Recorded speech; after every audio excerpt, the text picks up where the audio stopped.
I was watching a demo the other day where one of these AI agents was actually triggering calls to like 100 different carriers. So if you kind of do the math on that, you have 100 calls, 5 minutes a piece at 20 cents a minute. That comes out to about $100 to book that one load. A load may only be like 50 to $100 of margin. We can actually connect to the third or fourth carrier instead of the 90th carrier there and actually make AI smarter to know who to call. All of a sudden, you actually can book a load for $3 and not lose all your margin by trying to do a shotgun approach out everywhere. Anyone who has used GenLogs over the last year and you've been impressed with the product, buckle up.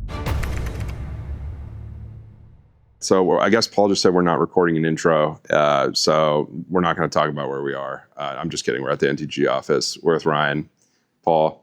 Ryan, CEO of GenLogs. Good to be here, guys. Yeah. Ryan flew in to meet us today. Paul was concerned that there wasn't going to be enough room in the car. Was it a comfortable ride for you? It was a tight squeeze in the back. It was a tight squeeze between equipment, between magazines and everything, but we got comfy. It was like code red last night. He was like, it's not going to work. And I was like, I think we'll figure it out. That's amazing. But we got it done. We got Ryan. We're here at NTG. So Ryan, what's going on? Well, some exciting news to share this week. GenLogs has closed a $60 million Series B, and we are getting that word out today and announcing it. And so, we can get into that today, but that's kind of the biggest news for GenLogs, biggest fundraise in our history, and a lot that we want to do with that. That's exciting, bro. I mean, like we just charted kind of your fundraising history so far. Like, walk us through that real quick. Yeah, it's kind of been crazy.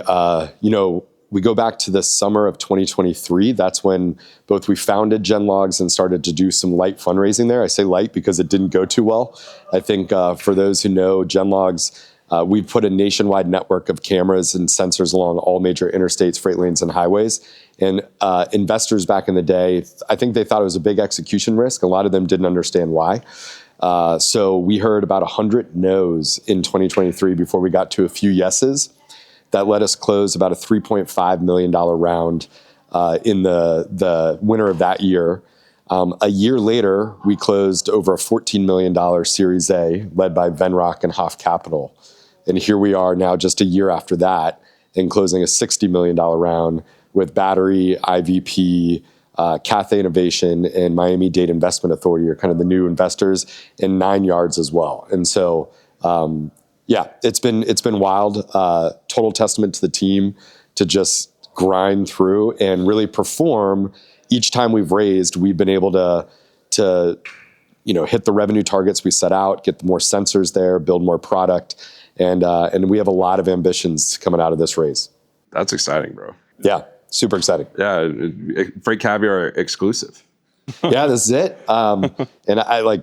For those who watching or listening, like we're recording this quite in advance of releasing it, and it definitely wanted to make sure we got the word out through this channel. I certainly, Freight Caviar, it's the newsletter at the top of my inbox every morning, 9 a.m. when it hits there on Eastern. I'm in it, reading it, getting caught up on what's happening, and so it's awesome to be able to get the word out in this forum too. And we also have GenLogs on the back cover of the Freight Caviar magazine. Absolutely. I like how you guys went a little holiday put a little holiday flair on your ad. We knew this would be coming out right before Christmas, and we wanted to make sure, we got that out. My designer, in-house designer Edwin, did an amazing job there, and there's a lot of like little Easter eggs with regards to Santa tracking North Pole and all the above. So Santa's using the interstate system, huh? Santa's using the interstate system.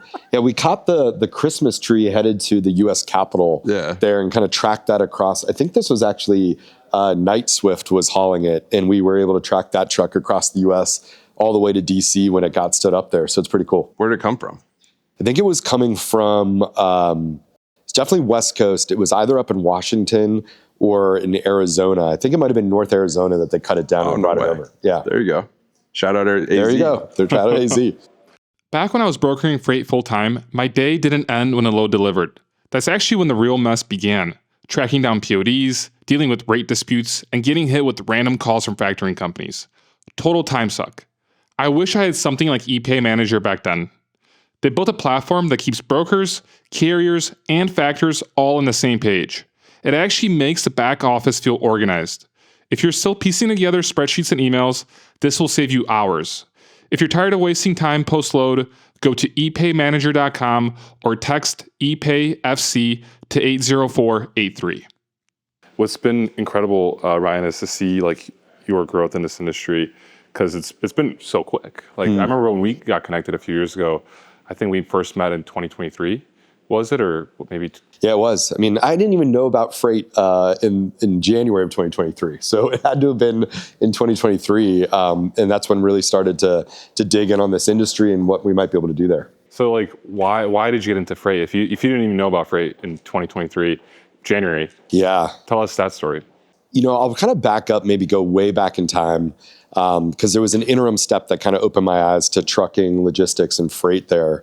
But my background, actually, we call GenLogs the truck intelligence platform. Trucking, no background in intelligence, that's where I have the background.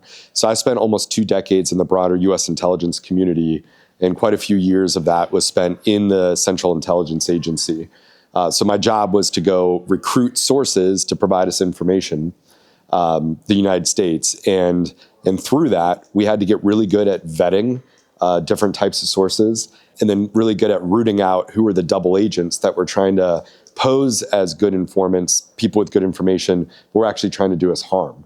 And so that's the background. And actually through that, we had to use satellite sensors and other sorts of data to pinpoint like, hey, this person is telling us this digitally. Like sometimes they would come in, if you go to CIA's website, not right now, cia.gov, in the upper right-hand corner, there's a button that says report information. If you hit that, it'll tell you how to contact CIA. And that's really great to contact all these people or get contacted from all around the world that might have information about the next 9/11 attack or something like that. But we had to always route out who was trying to give us false information, who was crazy, or who had real information that they were dangling to us. And those are those double agents.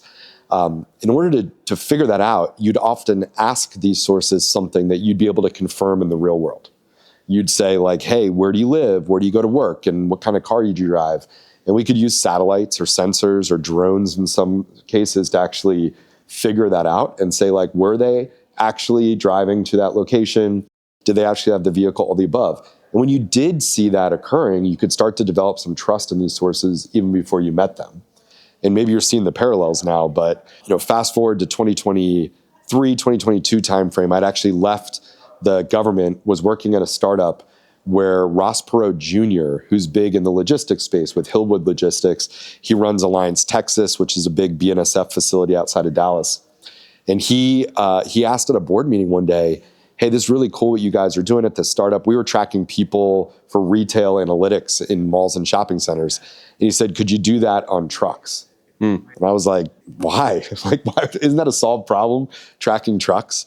And it turns out the reason he wanted it was different from what an ELD provider might give to a fleet, where he just wanted to know, hey, what are the numbers of trucks in the area? What are the equipment types? Who are those trucking companies coming in this area? So that he could provide flexible warehousing to them. And when was this? That was probably in like 2022 that I had that conversation with Ross Perot Jr., but I tucked it in the back of my head to investigate someday, because we decided not to do anything at the last startup, and rightfully so. But when it came time to leave, I was like, why did this guy whose dad ran for president, who runs logistics company and such, why does he care? And didn't really understand. And so that led me down this rabbit hole to start to investigate, what is logistics? How did my clothes get here today? The furniture we're sitting on, all of that. Like, I never stopped to consider that. And only when I did, that's when I read about double brokering. And for me, a light bulb went on where I was like, holy cow, it's the same exact issue. Mm-hmm. It is people that you are contacting in the digital world who are telling you one thing. And there currently was not a toolkit to truly assess what was happening in the physical world. And that is when the light bulb went off for me, thinking, well, the way we solved this at CIA was through satellite sensors and other sources. Rock on. Let's go figure that out here. Yeah. And so how far from that point to like discovering, okay, the right implementation of that is roadside cameras? I was working nights and weekends with my co-founders. we actually tapped into all of the department transportation cameras nationwide early on, filed Freedom of Information Act requests, got all this data. We had about 50,000 feeds coming in, and then realized as we reviewed every single one that the resolution wasn't good enough to get a 2-inch DOT flying by or a cab number or whatnot. So we're like, man, we got to go back to the drawing board. And we tried every other data source that was publicly available or that we could horse trade through others, and nothing had what would actually put a specific truck at a time and place unless we put our own sensor out there. And so we spent a few weeks actually ordering the parts and cobbling together the very first sensor. So it was May. It was actually Memorial Day weekend of 2023. My co-founder and I put the first sensor out on the side of I-95 near Richmond, Virginia. And man, we were hanging over barbed wire. It was sweaty. It was super dangerous as we were sitting like feet away from I-95. We finally got this thing up and flip it on and started to get the data coming off of it, extracting DOT numbers, extracting the equipment logos and other types of identifiers, cab numbers that we could get. And we finally compiled enough of this data that we went back to some of the early folks that we had spoken to this industry and said, hey, if we had this, would this be helpful to you? And they looked at it and they said, yeah, we want a lot more of this. And that's when it all started. So that was May. So that means we literally met like a month after that. We did. I mean, I was actually just leaving my last company, and I was like, I got to figure out the space if we're going to go all in. And I went up to Cleveland, Ohio, where we went to the FreightWaves conference that they were doing there. And I think I've told you this story before. I literally got on Twitter because coming out of the CIA, I didn't have social media. I didn't have a LinkedIn account. I didn't have an X or a Twitter account. I had nothing. So I had to create all that at my last company. And I figured, who should I follow? Started to look at what was going on in freight. And you were the first person I followed. And I walked into this conference, and I see you wearing a Please Advise hat. And I was like, this one? Yeah. I think that's the dude that I follow on X. Yeah. And I just went up and introduced myself. Yeah. And I remember you, I mean, it was basically just a deck at that point. It was, I mean, we had just put the first sensor up. But I couldn't show anything from it. It was like so early, there was nothing to pull up on a website or whatnot. It was a deck of, hey, we have these 3-headed camera systems called the Trident. And our plan is to put them up everywhere and collect data on all trucks on the roads. And admittedly, it seemed crazy at the time. Hey everyone, before we jump into today's episode, I did want to take a second to tell you a little bit about our new sponsor, Levity.ai. In freight, time is money and efficiency is key. That's where Levity comes in. Imagine automating your email operations to do more with less effort. Levity connects directly to your inboxes, extracting vital information from emails and attachments in real time. It seamlessly integrates with your TMS, empowering you to quote faster, build loads more efficiently, and book more freight in less time. Whether it's incoming emails from shippers or carriers, Levity's got you covered. It understands any language, any format, and even interprets non-standard formatting. Visit Levity.ai today to sign up and get started. How many sensors do you have on right now? You know, once we got north of 1,000 cameras out there, we were like, great, we are north of there. And that's just kind of where we leave it.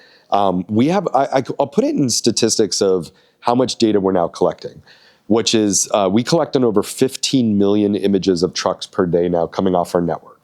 And that network now spans from California, you know, think about Long Beach, San Diego area, all the way up to New York and to New England. It's from Minnesota all the way down to Miami and almost everywhere in between. There's a few areas like the mountainous regions and up in the high, like Northeast that we still need to get a few more out there. And then we're constantly even filling in the side roads. So it's kind of like, hey, if a truck tries to bypass an area that we're on a main interstate like I-24 between Nashville and Chattanooga, then how do we capture where they might go if they went elsewhere? Let's put some in there. And man, we just keep putting these out there. This week, like we have 3 different teams on the roads putting these up.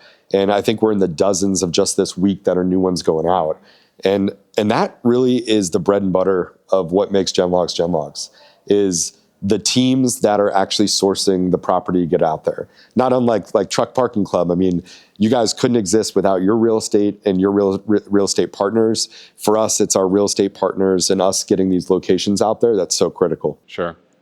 I'm wondering from like a permit standpoint, and I'm not sure if you brought this up earlier, but like are you just able to freely put sensors on as long as you have like whoever the owner of the, I don't know, the property is? Like, just how does that work? It certainly varies sometimes by state or locality, but in general, if you kind of view our sensors as just a giant Ring camera, like Amazon Ring Cam, there is no permitting process to throw it in the front of your house, even if that overlooks the street in front. And you might collect pedestrians, you might collect people walking by, and there's just no expectation of privacy in a public place. And so it allows us to say, hey, we're just a giant Ring camera that we're going to sit on maybe an electric pole or a light post overlooking the highways. That said, we wanted to take privacy. We took it really important from the beginning. And for us, it was making sure that we could collect data on trucks without collecting anything on your or my private vehicles flying by, on the truck drivers themselves, like none of that. So from the beginning, we built these sensors that have onboard computers that actually filter out all private vehicles, pedestrians, motorcyclists at the edge. So if you're not a truck, that image gets deleted right away. If it is a truck, then we apply blurring on the windshields, the windows, and we assure that essentially we're just collecting that an inanimate object called a truck happened to be at a time and place. And then you look at that time and place over over an extended timeline, and now patterns emerge. But there's some places we have to go through some permitting processes. We have to get certified electricians to come in, and some of the government partnerships we have. But in general, if you kind of think that a Ring camera can go up anywhere, so can we. Yeah, I mean, I remember when you first explained it to me, I was like, dude, if you do this, like, this could be like the biggest thing ever. Because and Paul probably feels the same way. Like, if you as a broker, and I was just wearing my broker hat because that's my experience, like, if you know where every carrier operates, where their trucks are in real time, and if you can add some sort of way to know if they're, are they delivering, are they picking up, are they empty, are they loaded, like, figure that all out. I mean, you're going to know everything. And that, I don't even know how you compete with that, honestly. Well, I mean, I like to think that our customers have an advantage out there for sure. And I think it's both empirically in the fact that they are all renewing with us for a second year, but it's also for the publicly traded ones. And I'm not going to name customers here, although we are in NTG offices here. They've been a wonderful customer. They're kind of like, why are we here? No, they've been a fantastic customer from the beginning. But there's some publicly traded customers that you actually see are having incredible jumps in terms of what their equity is worth, their share value. There's others that held off and didn't accept GenLogs early on, and they're actually struggling now. And it's truly like, I track the quarterly earnings from both of our customers and non-customers, and there's definitely a dichotomy now. And we want to make that. We're going to press the advantage for our customers even more with some ways that we're going to be spending this money now from our Series B to drive incredible depth into the product.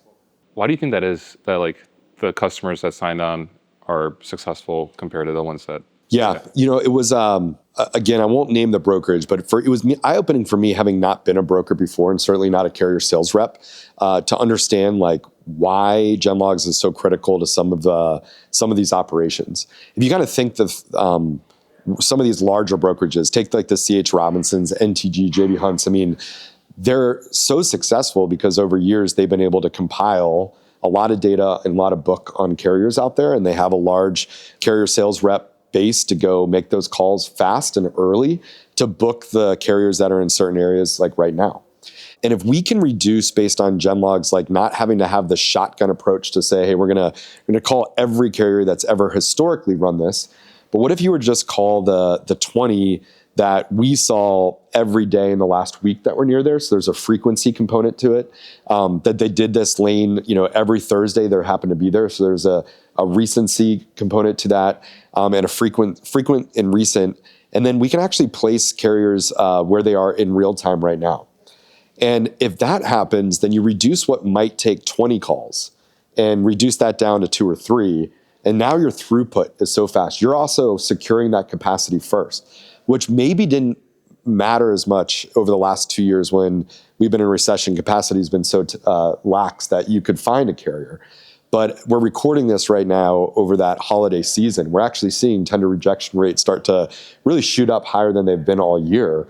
Capacity is getting tight, and the spot rates are going up, and people are having trouble finding capacity. The GenLogs customers are actually not, and they're continuing to source all the capacity they need and want first, and then everyone else who doesn't have GenLogs is kind of scrambling, picking up, seeing what they can do, and then unfortunately posting the load boards and opening themselves up for the bad actors to come at them. Sure. Yeah. I've always thought about it from the carrier perspective too, because like as a carrier rep especially, you're like used to, playing the game of picking up the phone, calling a carrier, asking where their trucks are. Maybe you're calling on a truck posting. They're like, oh, that truck's covered. But what else do you have, or where do you run? Like you always want to be gathering that data so that you can, next time you see something that might make sense for them, you're like, okay, I've got, I'm going to call those guys. And now it's like, dude, that's all done. You know what I mean? And brokerages have, and this is another interesting thing I think about. It's like brokerages like kind of compete on their knowledge of the carrier landscape, right? And brokers don't share that information with anybody. You know what I mean? Like that is their bread and butter. That is like that's how they operate. You know what I mean? And now with you guys in the mix, it's like we know where every single essentially carrier operates. We know literally on a map what their lanes are, with frequency, what type of equipment they run. Like that just completely changes the game. Yeah. Like I think that I literally thought this from the beginning. It's like this is like a phase shift in like how you even approach sourcing capacity. And from the carrier's perspective, it's like any carrier rep who's ever called a carrier will know, like, you ask a carrier what they do. A lot of times they either don't know how to say it, or they're like, oh, well, we go like here and we go there. But then like you call them and you offer them that, and they're like, oh, no, we don't do that. It's like it's very kind of minute differentiations between each carrier to carrier about what they do. And you guys can, with like surgical precision, be like, okay, this is exactly what you do, carrier. You know what I mean? And I know your product is mostly focused on selling to brokers. I've always thought like it's super powerful info for carriers too. You know what I mean? Well, and there's more we want to do for carriers this year in particular, because not only that, like we can give carriers a voice of, hey, where are they running? What are they doing? Yeah. Just as important, we can actually prove that the carrier is real and out there running the lanes. And right now the count is every week we tally how many carriers we've observed on the roads that have never had an inspection. Mm-hmm. And that number is north of 22,000 right now. Mm-hmm. So there's 22,000 carriers that when they do get, try to call into a brokerage to get a load, shut down. They get shut down right away because you've never been inspected, you're never seen. And the brokerage is like, oh, well, why don't you just go get inspected? And the carrier's like, why the heck would I want to go open myself up to potentially being put out of service or catching an officer on the wrong day and they put you out of service for something stupid? It's not even about that sometimes, because like you can't even go and get inspected if you wanted to. Yeah, I've had people like reach out to me and be like, Paul, how do I get inspected? I'm like an owner operator. I've been in business for 9 years. I've never been inspected. And people don't want to work with me because if I don't have an inspection for 9 years, it's like, what are you doing? Yeah. But in reality, you just haven't been, inspected. You might keep a clean truck. Yeah. You might not look like somebody who needs to be inspected. Yeah. You know what I mean? Like, and also what's interesting about all the GenLogs data is like, for me, when I was a broker initially, like the brokerage I worked for, we had our class, the junior carrier sales reps had no access to DAT. All we had access to was Carrier 401. And it was like, all right, you have to go call X amount of carriers each day off of Carrier 401. And I did an amazing job of sourcing carriers from there where like, not from like postings on DAT, and you're actually able to build relationships with them because you're calling them just to see like what's going on, what kind of lanes you run. Versus like if you a lot of carriers aren't posting on DAT. Yeah. They have their own relationships, especially the good carriers. Yeah. The best carriers have their brokerage relationships already intact. They've been in business for a long time and they know who to reach out to. Whereas here it's like you're getting access to all these carriers that aren't posting their truck. Yeah, and when you call them, you don't have to waste your time or waste their time. You know what I mean? You're not calling them with irrelevant stuff. Like, or the odds of you calling them with irrelevant offers or irrelevant lanes is much lower because you know exactly kind of where they run, what they do, what kind of equipment they have. And so the odd, like the hit rate on picking up the phone and off, because that's important to building a relationship with somebody, is like demonstrating that you like, understand what they do and offer them relevant opportunities. And the quicker you can get to that, the better, the higher chances of them being like, okay, like I'll spend some time talking to this person, like I'll give them a shot because they're like giving me stuff I need. It's not like they're going to be able to do it every time, but it's just like the odds are going to keep going up and up and up. And I'm wondering if like carriers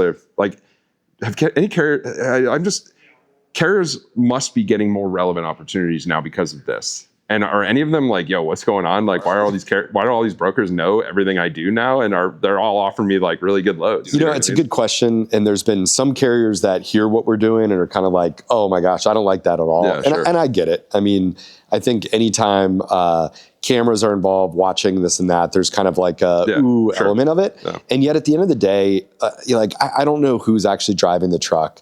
And we always say within GenLogs, like we treat every truck as if it's autonomous. And we do see Kodiak and Aurora out there on the roads for sure.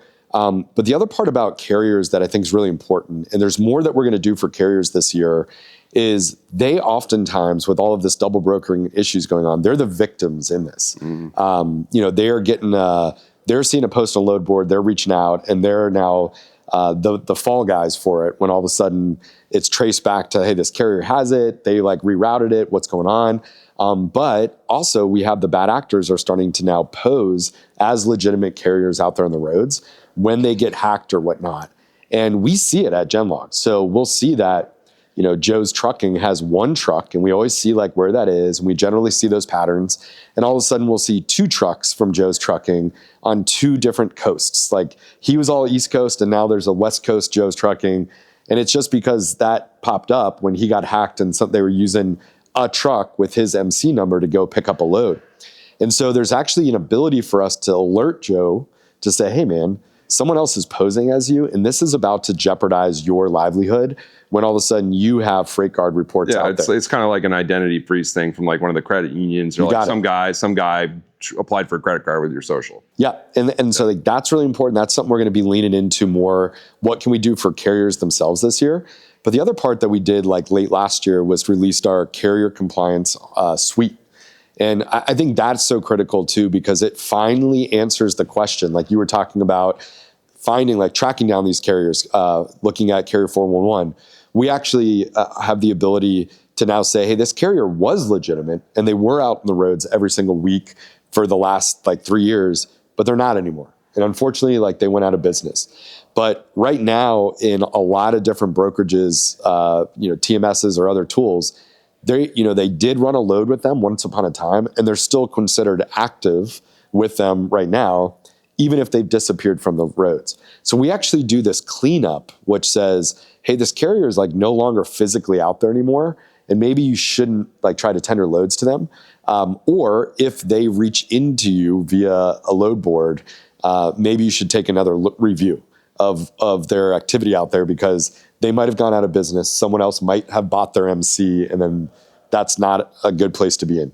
This episode is also brought to you by Chain. If your brokerage still has dedicated track and trace teams, your visibility provider isn't enough. Chain is an AI-powered visibility platform that handles up to 85% of tracking work automatically. Brokers use Chain to reduce manual tracking and scale without adding headcount. Learn more at trychain.com.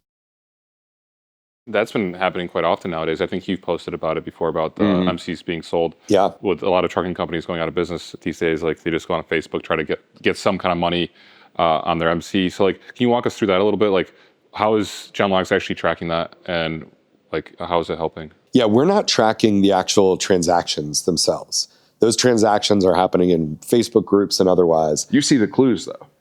And that's what I'm saying is, we'll see that a carrier was there every week on the roads, and we saw them, 10, 15 times a week in all these different places on our sensors.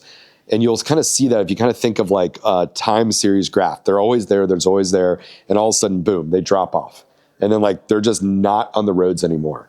I mean, that is a telltale sign that the carrier went out of business. And we've seen it with the large carriers that do go out of business, that either that Freight Caviar reports on, that like, hey, this trucking company that's been in business for 70 years, they're no longer there. We look in our data, and sure enough, like they're not on the roads anymore. And so it's using that same methodology to now say, like when those sales happen, unfortunately, those MC numbers are now being sold oftentimes with the phone and the email and the bank account access that carrier had.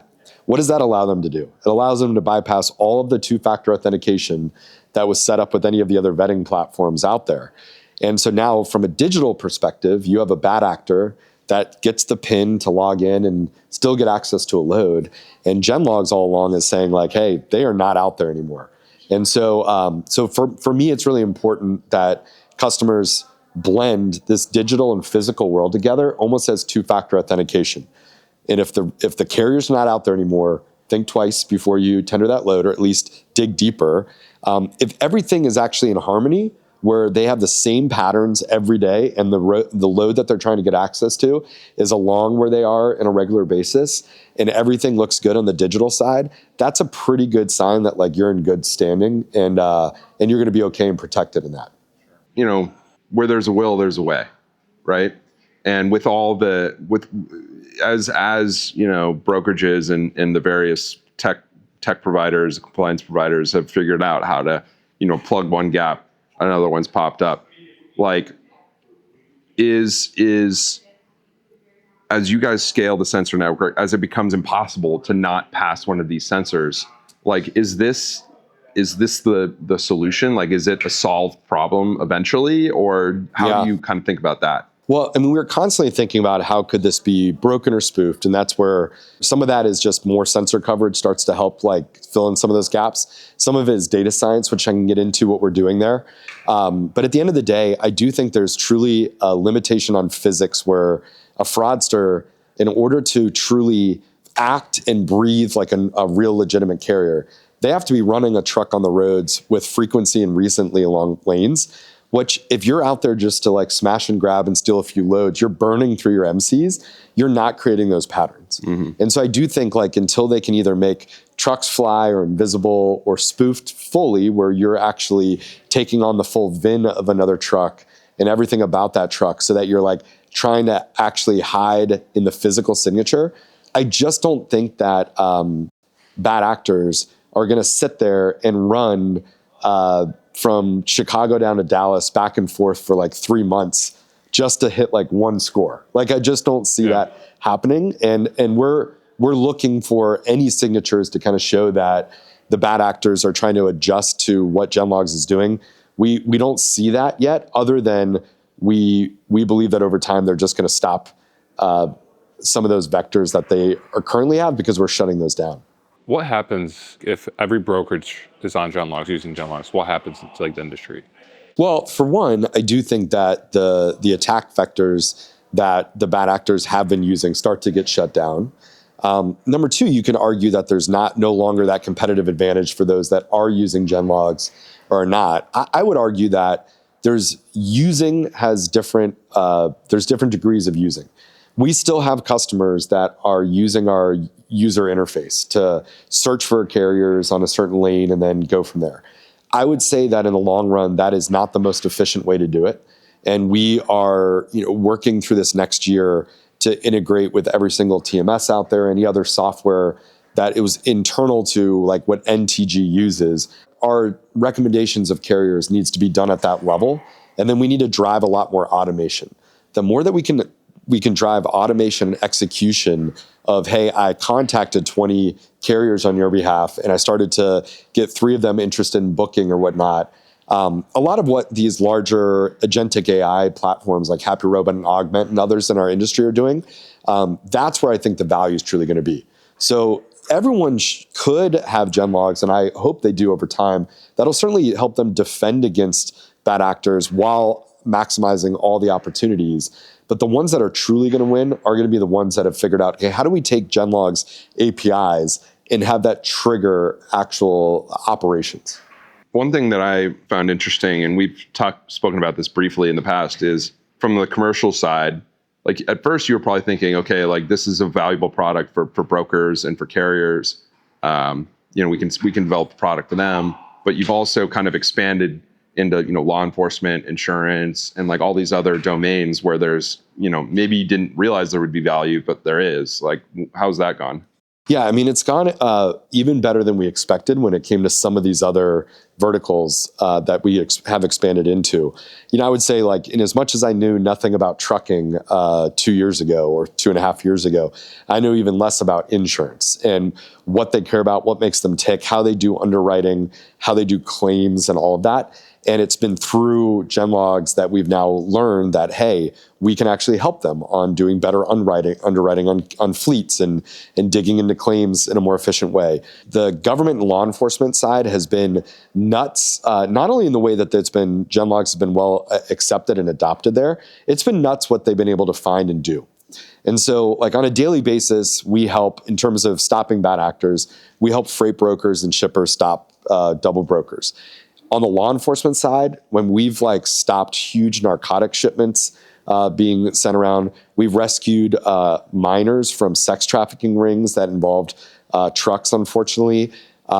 Just this week, we had a customer work with Interpol to actually bust a whole ISIS funding stream that was going on through this trucking outfit. So some of those... you're getting back into your old gig. And, the funny thing is, we joke we used to track terrorists and now we track trucks. We still track terrorists. Exactly. And that's what that's your new slogan. What the joke internally was after we used to track terrorists, and now but I guess we still do now. Yeah. But no, truly. And there was actually, we've intercepted stolen shipments or helped that. We had a fatal hit and run that was involved a truck that we were able to get to the bottom of that and solve some homicide cases. So it has been insane. First of all, it's just insane what happens in the trucking industry writ large. And it's the less than 1% of bad actors that are out there. So I still believe at its core, the average truck driver that got into the industry is how do I make a living and do good? But the ones that are on the fringes there are doing some insane things. Yeah. And GenLogs data is able to piece those elements together so that law enforcement can solve it.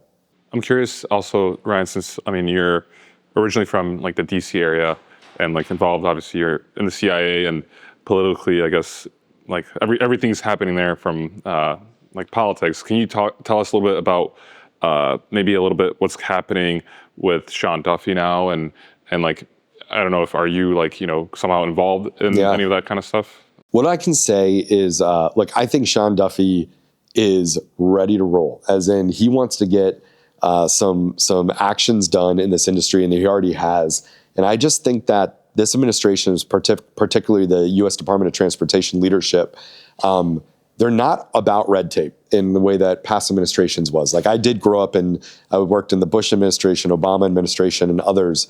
There was often, if you wanted to get an initiative done, it was a 2-year, let's figure out how we're going to do this. Let's get legal involved. Let's do this.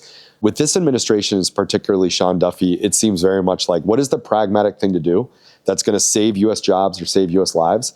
Well, then let's do that and let's announce it today. And then we'll figure out how that happens internally. So I have had discussions with US DOT leadership. I do know they're very serious about shutting down a lot of the safety, fraud issues, cargo theft and otherwise in this industry. And they are resourcing to do that. And so I'm bullish on the government for once actually taking some steps that I think will benefit the industry at large. I think we've already seen that some of the enforcement that happened last year in the September-October timeframe, did lead to tightening capacity. And when you look at what type of enforcement it was frankly just following the law or the rules.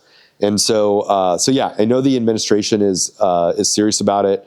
And that extends to Department of Homeland Security. It extends to FBI, extends to a lot of others that touch trucking in some way. There's just a general desire to clean that up and say hey, if we could get the bad actors out so the good guys can flourish, that's a win for the industry. It's a win for America. Sure. So you're also bullish, I guess, on the industry, brokerage industry and trucking industry. I am. I think it's an interesting time, and I think we've known this for a few years, where technology people are grappling with what do we do with technology? It could actually help in such a way, but is it going to reduce jobs? Is it, where's it all going to take us? If you kind of think at the fullest extent of, we have autonomous trucks out there. And so they have autonomous trucks, and then you have agentic AI that could actually find what are the right carriers or those autonomous trucks for these loads, and what are humans going to be doing? I just think that at the end of the day, it's going to allow us to to do more, the average brokerage that adopts earlier on, they're not going to do the same amount of revenue with 90% less people. I want to say that they're going to have 100% of the people now, but doing like 10x the revenue. And that's what I really want to enable across the board, is just for people to do their jobs more efficiently so they can do more.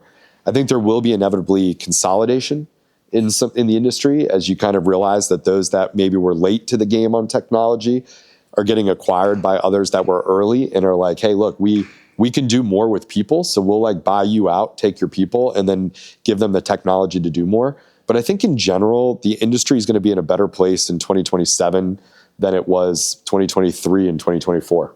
What about shippers? We haven't really talked about them. Yeah. I mean, you're probably starting to really piece together where a lot of them are moving freight. Yeah. Too. So like, what's the deal with that?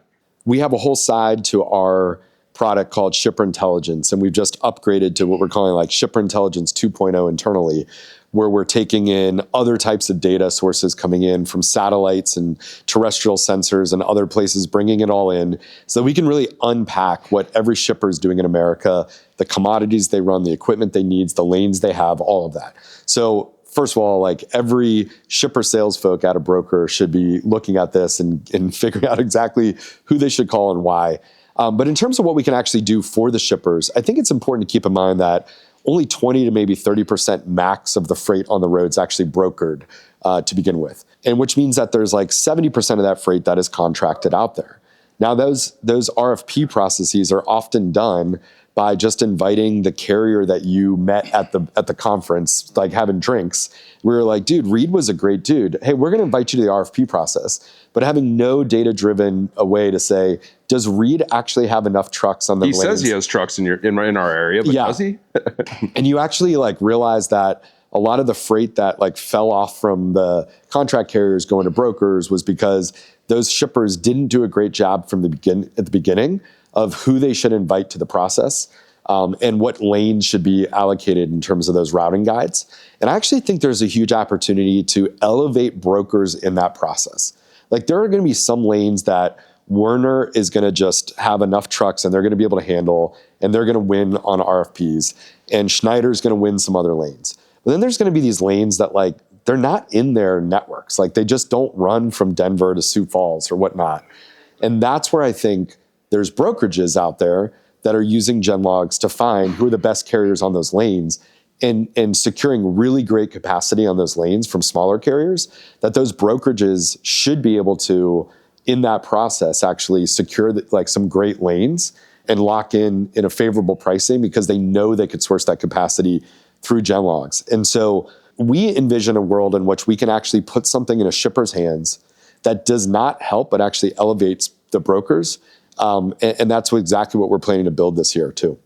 It's as you were talking, I was just thinking, I'm like, you guys literally have like a real-time view of like the American supply chain.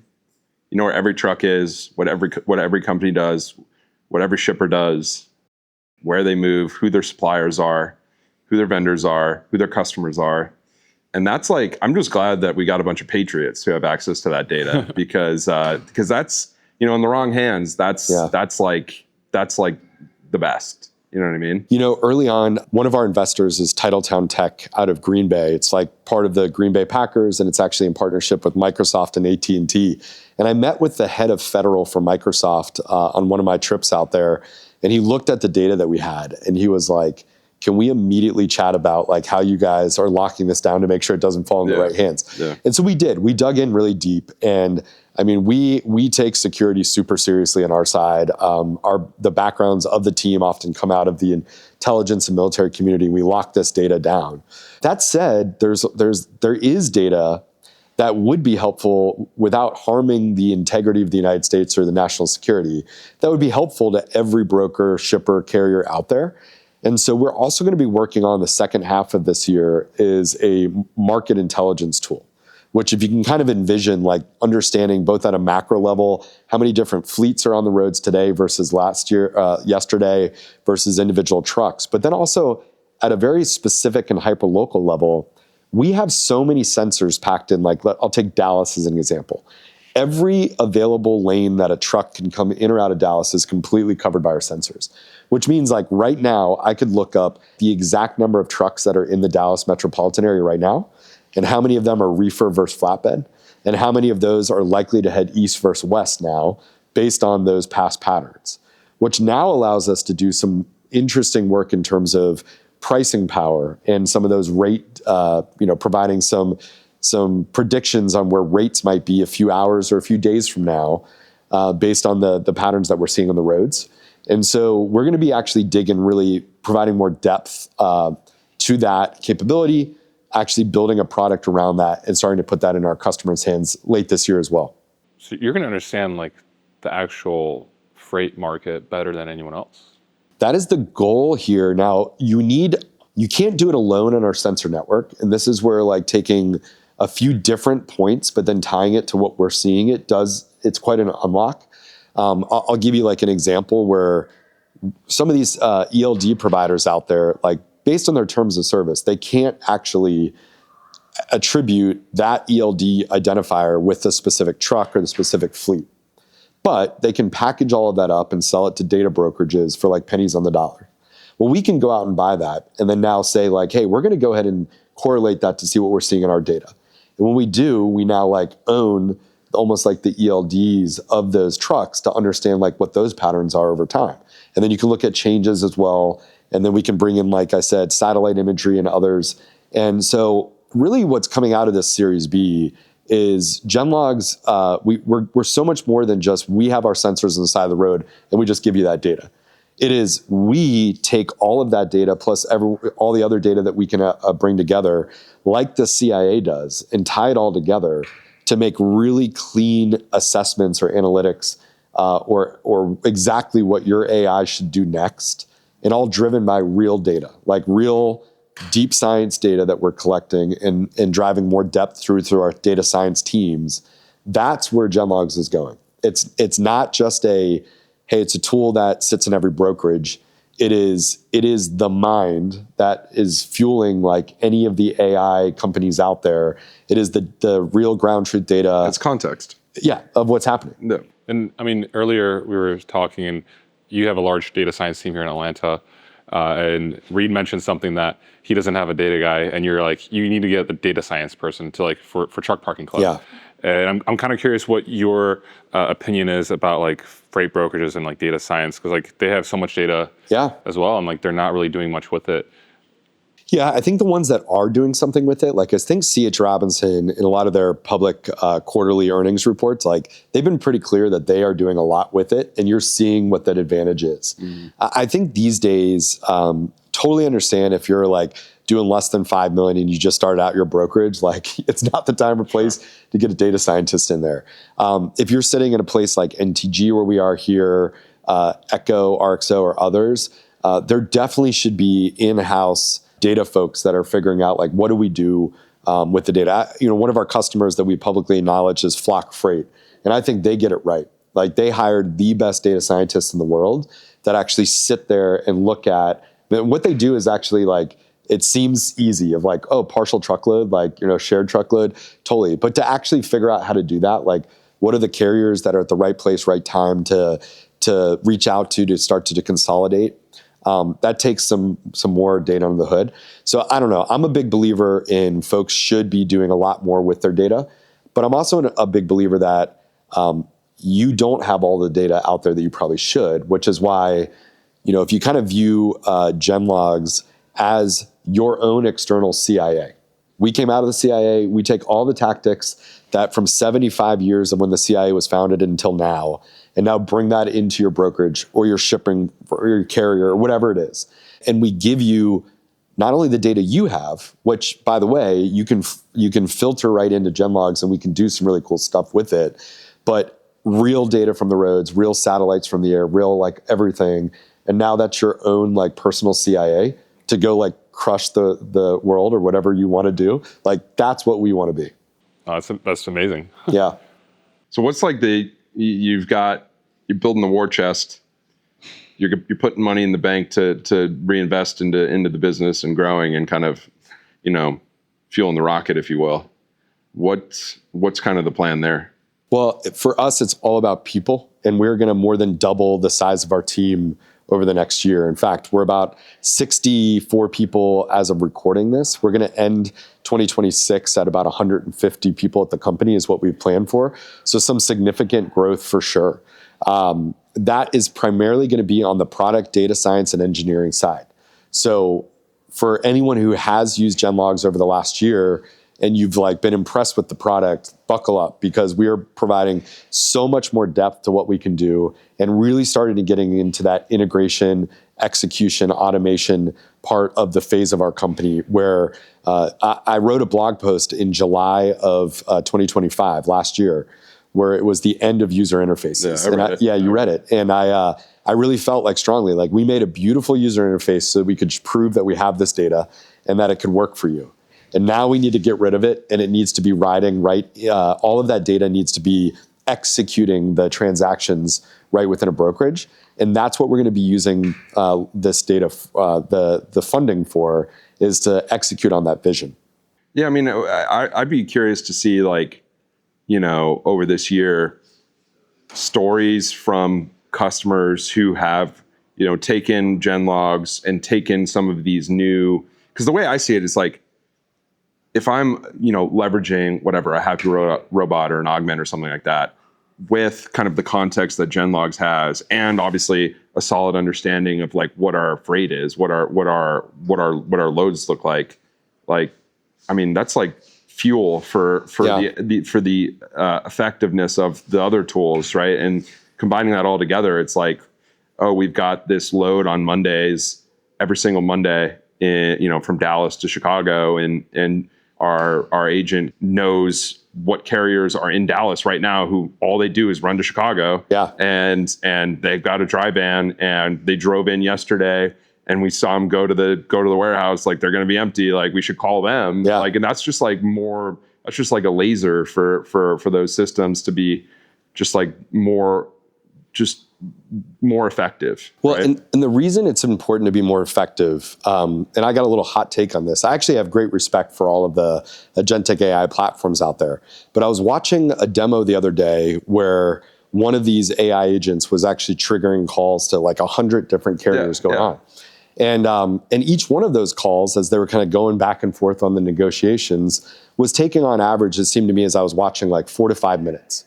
Now, if you kind of think I believe these days the price of these calls are about 20 cents a minute.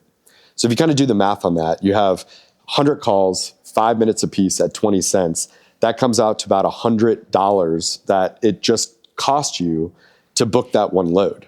And that one load, these days, a load may only be $50 to $100 of margin. Yeah. And so you just ate all of your margin to cover this load within 10 minutes.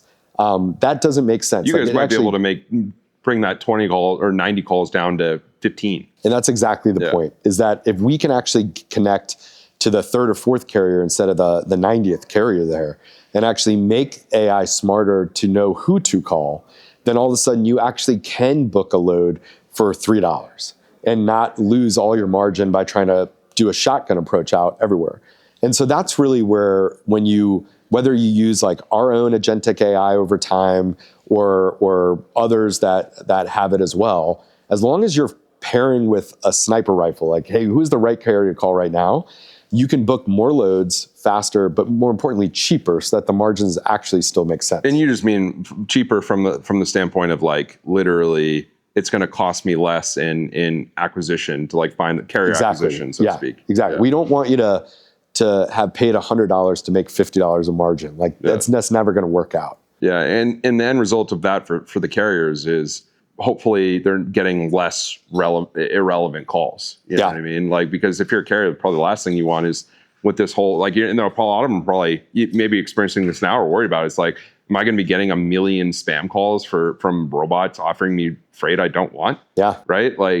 To the extent that can not be the case, they might look more favorably upon those tools and be more willing to interface with them, because they know if they pick up that call, it's going to be a robot, but that robot's going to give me exactly what I need. Yeah, I think that's where it will go. I mean, I don't know the fundamentals of how it'll work, but I hope that when a call happens that was supported by GenLogs data, that's one that gets through whatever screening system there is, because it's like, well, this will actually be relevant to me. Yeah.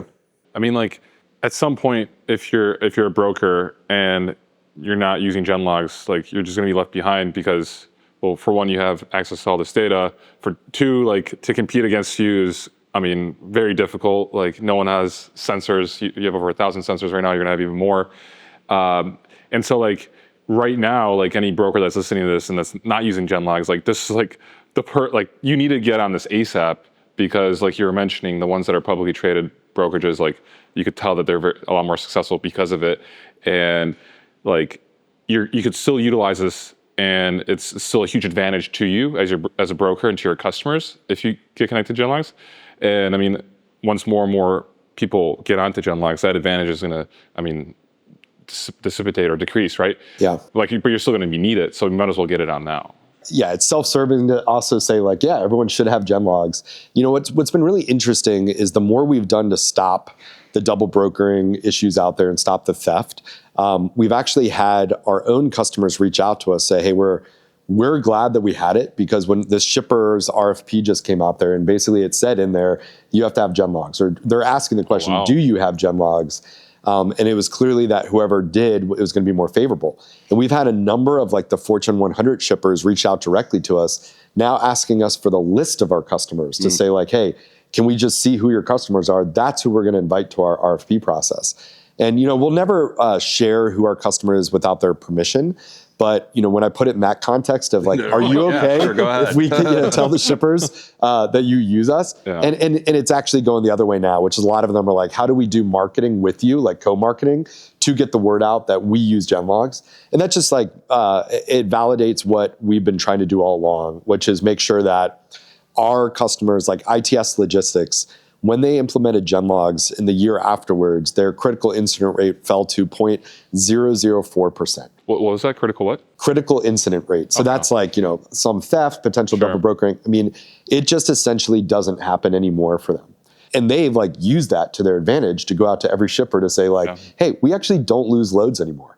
And a lot of our other customers are like, yeah, we haven't lost, like NTG hasn't lost a load in like the last year. And I'm like, heck yeah, that's awesome. Like that's how it should be. So whereas others are like scrambling, you know. Yeah, and gosh, you know, if you lose the wrong load, I mean, no one ever wants to lose a load.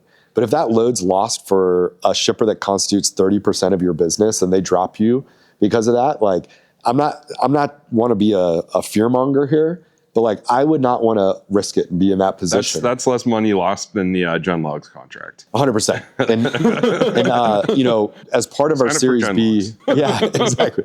As part of our Series B due diligence process, our investors were calling all of our customers, you know, behind my back, but that's fine. They were at least connecting with them.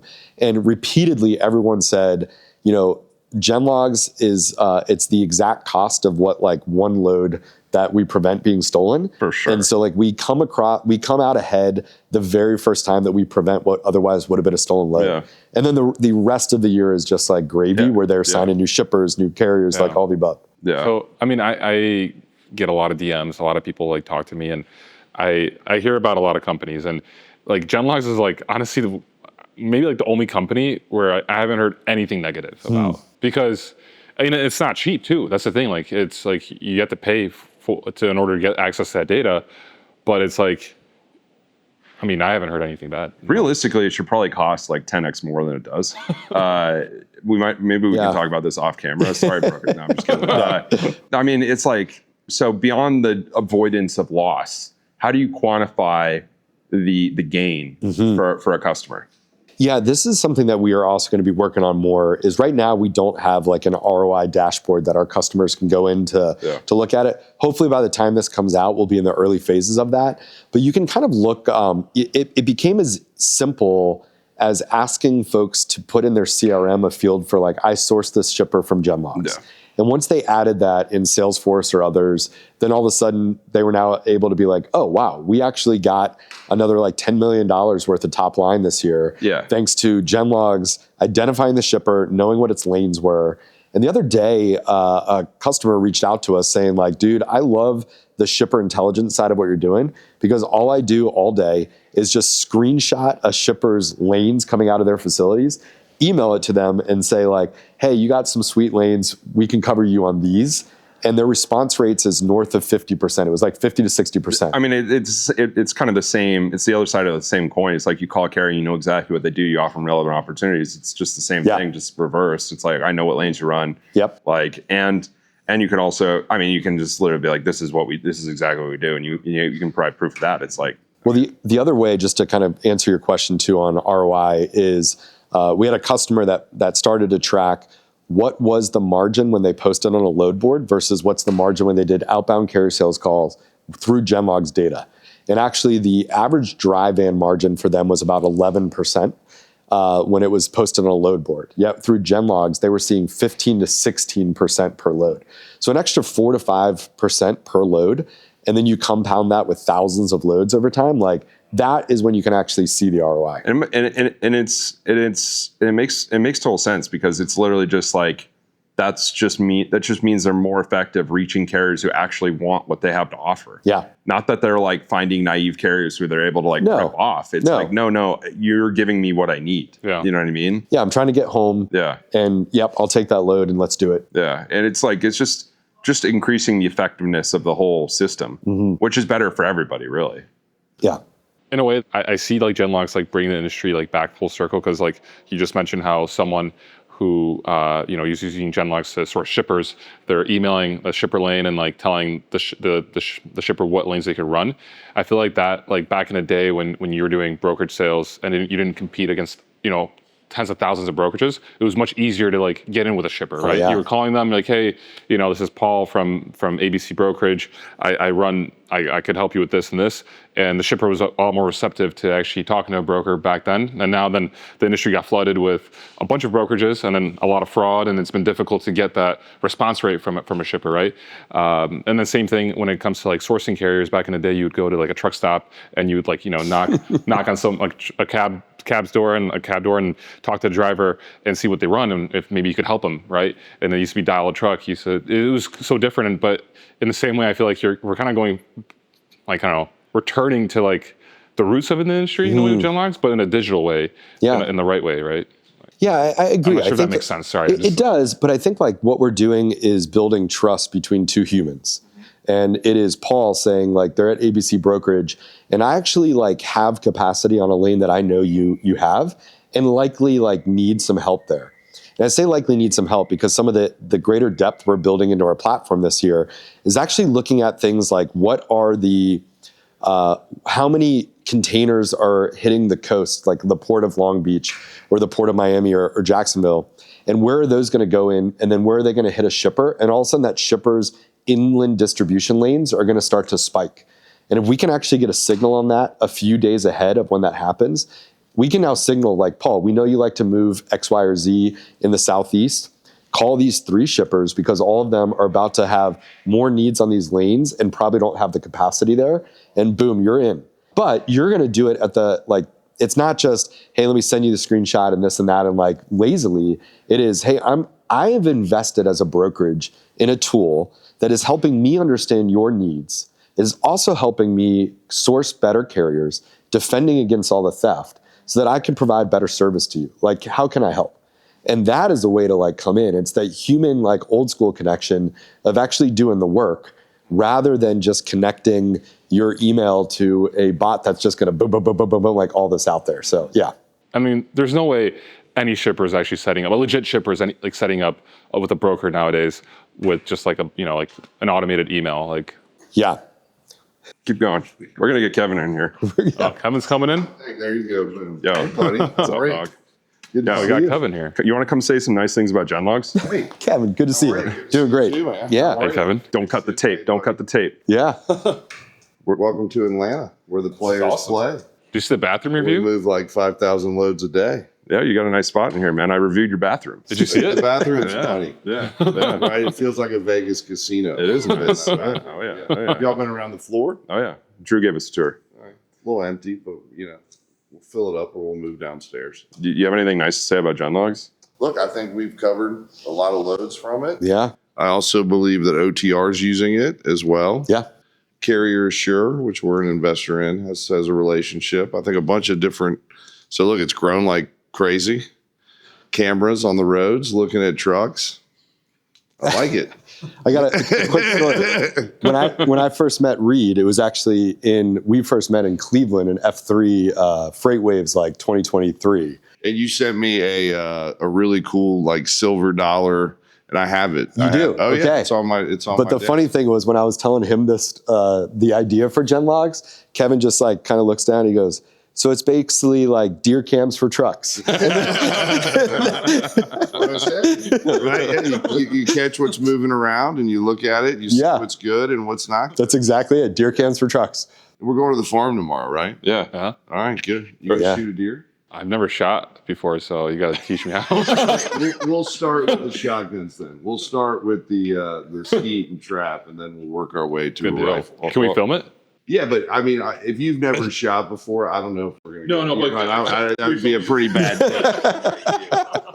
You'd be hunting for that deer for 6 hours, bleeding all over the Hey, woods. do we have anything to cover left on this? I think we've been at this for like an hour. I think it's pretty good place to end. Wrap. I think so too. Wrap. Look, Okay. hey. Yeah. Sweet. Cut the tape. Glad y'all did it here. Yeah, there we go, baby.